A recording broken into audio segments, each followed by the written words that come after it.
ನಮ್ಮ ಜೊತೆಗೆ ಬಸವರಾಜ್ ರಾಯರೆಡ್ಡಿ ಅವರು ದೂರವಾಣಿ ಸಂಪರ್ಕದಲ್ಲಿದ್ದಾರೆ. ಸರ್ ನಮಸ್ತೆ. ನಮಸ್ಕಾರ.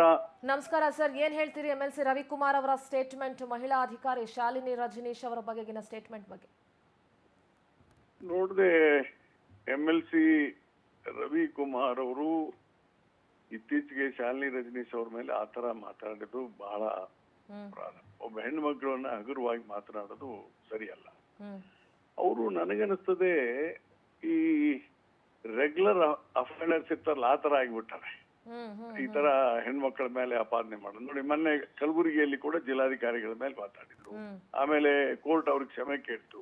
ಇಷ್ಟಾದ್ರೂ ಅವ್ರಿಗೆ ಬುದ್ಧಿ ಬಂದಿಲ್ಲ, ವಿಚಾರ ತಿಳಿದಿಲ್ಲ ಅಂದ್ರೆ ಏನ್ ಹೇಳ್ಬೇಕು ನಾವು? ಅದಕ್ಕೆ ಅವ್ರ ತಕ್ಷಣವೇ ಕ್ಷಮೆ ಕೇಳಬೇಕು. ಮತ್ತೆ ಇನ್ನು ಮುಂದೆ ಎಂದೂ ನಾನು ಈ ತರ ಮಾತನಾಡೋದಿಲ್ಲ ಅನ್ನೋದನ್ನ ಒಂದು ಜನರ ಮುಂದೆ ಶಪಥ ಮಾಡಿ. ಅದು ಬಹಿರಂಗ ಕ್ಷಮೆ ಕೇಳಲೇಬೇಕು ಅವರು. ಬಹಿರಂಗ ಕ್ಷಮೆ ಪ್ರೆಸ್ ಮೀಟ್ ಮಾಡ್ಬಿಟ್ಟು ಕೇಳ್ತಿರೋ ಅಥವಾ ಇನ್ನೊಂದು ಮಾಡ್ಬಿಟ್ಟು ಕೇಳ್ತಿರೋ ಗೊತ್ತಿಲ್ಲ.